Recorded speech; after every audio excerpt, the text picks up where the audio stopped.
10 de la mañana, 13 minutos, ya le estamos dando la bienvenida a Rosana Pombo, psicóloga, sexóloga. ¿Qué tal, Rosana? ¿Cómo te va? ¿Cómo estás? Rosana, ¿cómo andás? Buen día. Gracias.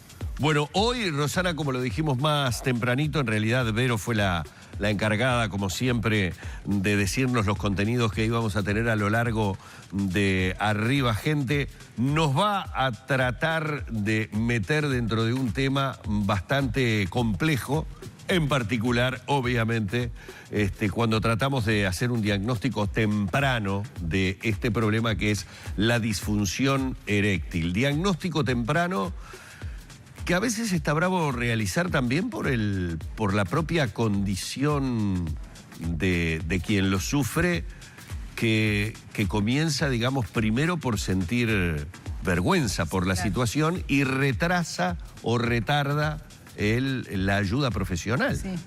Eso es lo que vemos justamente y tratamos de educar al paciente en nuestro centro, porque cuando el paciente... Primero tenemos que saber que es normal que un episodio de un trastorno en la erección es común, puede pasar.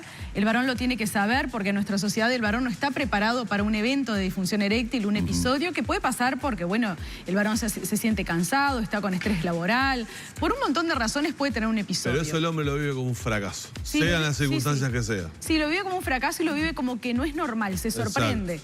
El varón porta un montón de mitos y falsas creencias relacionadas a que siempre tiene que estar listo, que siempre tiene que ser capaz de reaccionar rápidamente, con una erección firme, rápida, prolongada, capaz de satisfacer a la mujer. Entonces, un fallo en la erección, el primer fallo ya lo vive de forma traumática.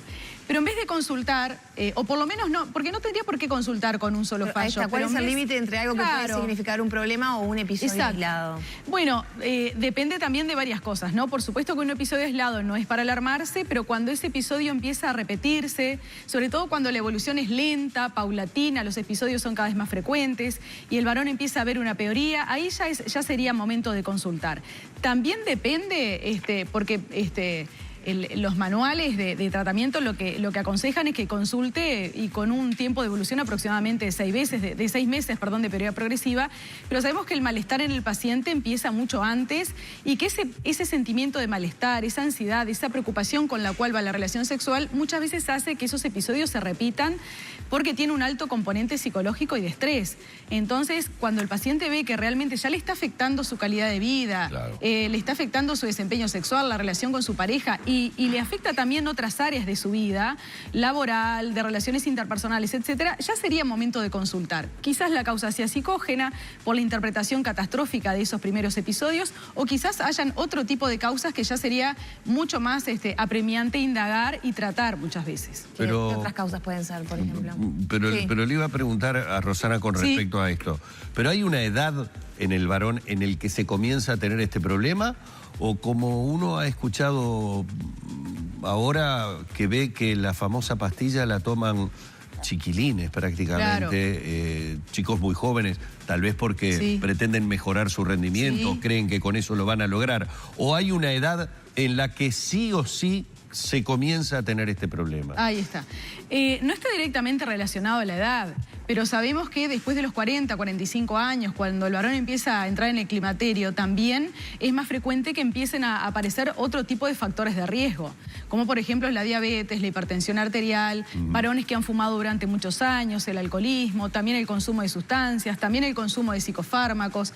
Entonces, esa persona que porta esas enfermedades, que muchas veces no las conoce porque no ha consultado, todavía no le ha dado mucha importancia a algunos síntomas que tiene. También el varón es muy negador a veces de algunos síntomas que tienen que ver con enfermedades. Entonces, cuanto más grande es el varón, con el paso de los años, más riesgo tiene de padecer enfermedades subyacentes, como las que decíamos recién, tabaquismo, alcoholismo durante muchos años, la diabetes, la hipertensión arterial, las dislipemias, el sobrepeso, que aumenta con el paso de los años, el sedentarismo, y entonces la disfunción eréctil, y por eso proponíamos en este programa justamente este tema del diagnóstico temprano y oportuno de la disfunción eréctil, actúa muchas veces como un centinela, como un síntoma que en realidad no es un trastorno en sí mismo, sino que le está avisando a ese paciente que en realidad su salud no está bien. Es decir, ese síntoma aparece muchas veces relacionado a una diabetes que no se ha diagnosticado o que no está bien controlada porque el paciente no tiene una buena adherencia a las sugerencias de su médico tratante, una hipertensión que tampoco está bien problema controlada. de hipertensión, cardíaco. Claro, obesidad, sedentarismo.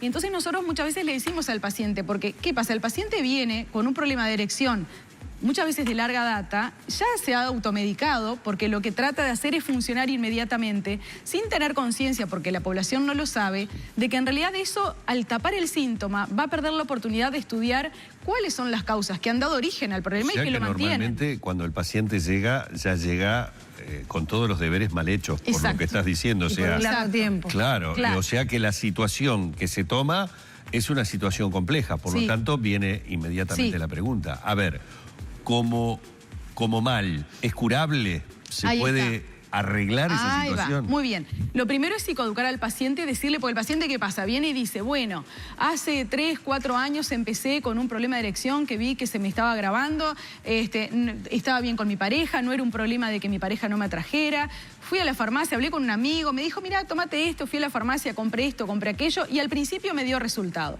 Pero nos cuenta que al poco tiempo esa dosis ya no le daba el mismo resultado y empezó a aumentar la dosis. Como si aumentando la dosis fuera a ir resolviendo su problema. Llega a la consulta muchas veces muy preocupado porque esa dosis máxima que se ha atrevido a tomar por su cuenta ya no le da resultado, pensando que mi cuerpo se ha acostumbrado a la medicación. Y en realidad lo que está pasando es que los síntomas, que ese síntoma de disfunción eréctil que estaba hablando de que habían otras enfermedades subyacentes, que él no le ha dado importancia porque no ha consultado, porque no ha tenido una buena adherencia al tratamiento con su médico, han ido avanzando y han ido deteriorando de repente el sistema circulatorio, ha generado un montón de problemas que se reflejan en ese síntoma, la disfunción eréctil. ¿Y qué tan grave puede ser un abuso de la pastillita azul, por ejemplo? Claro, en realidad, por eso tenemos que ver también cómo es la salud integral del paciente. Muchas veces se puede llegar a erosionar hasta de peor manera la salud de esa persona, ¿no? Claro, y a veces está tomando de repente una medicación, betabloqueantes, por ejemplo, que no lo consultó con su cardiólogo si puede tomar esa pastilla y en realidad está justamente aumentando un factor de riesgo con respecto a su salud. Claro. Entonces, si mejora su salud, mejora... Ahí está. Entonces, lo primero que se empieza a hacer es educar al paciente y decirle, la disfunción eréctil es un síntoma. Tú tenés que consultar para ver cuáles son los factores de riesgo. Una vez que el paciente consulte y tiene una buena adherencia a lo que se ha descubierto que son sus factores de riesgo y empieza a mejorar su salud integral, también con un tratamiento específico para la disfunción eréctil va a empezar a mejorar, pero tiene que ser un tratamiento integral multidisciplinario, que muchas veces interviene el médico sexólogo, el urólogo, el cardiólogo, según las enfermedades que tenga, hasta el psicólogo sexólogo por los factores psicógenos, y ahí es cuando empieza la mejoría. Y no exclusivamente de medicación. O sea, un tratamiento que no es exclusivamente de atacar determinadas cuestiones de medicación, sino también el sobrepasar esa barrera que decías al principio, la de que se empieza a generar un problema que es más de acá que real. Claro, es un abordaje integral. Muchas veces el paciente va a tener que tomar la medicación estrictamente, como le dice su médico tratante, bajar el colesterol, mantener la glicemia en los índices normales, controlar su hipertensión arterial, hacer ejercicio, que es lo que más le cuesta, abandonar el hábito tabáquico. Y además también se abordan los aspectos psicógenos que tienen que ver con esa ansiedad por el desempeño y esa preocupación por el posible fracaso. Es un abordaje integral y multidisciplinario que va a hacer que ese paciente muchas veces mejore, que no se va a curar, muchas veces va a mejorar su función sexual en la medida que mejore sus factores de riesgo y quizás tenga que hacer un tratamiento largo y quizás quede con una medicación de apoyo. Pero muchas veces se cura ese paciente de esa disfunción eréctil porque su salud integral está mucho mejor. Bien, me quedan un montón de preguntas, obviamente, dada mi edad y el avanzado estado. Pero bueno, las voy a dejar para otra Para una consulta privada. Muchas gracias. ¿Por qué le doy gracias? Porque sí, me da mucha Yo, por gracia. ejemplo, estoy tentado para preguntarle si hay una edad en la que ya definitivamente no hay tratamiento posible. Bueno, depende cuándo, claro, estamos hablando de repente de un paciente. Sexológicamente hablando, un hombre, ¿hay una edad en la que decimos ya no? No hay ninguna edad que decimos ya no, hasta el último día de vida. Pero si con 70 años somos diabéticos, hipertensos, sedentarios, obesos, con hábitos tabáquicos y no le hacemos caso a nadie y realmente nuestra salud está muy comprometida, no vamos a funcionar. Obviamente. Escuche, maquille un poco, son preguntas a medida. No.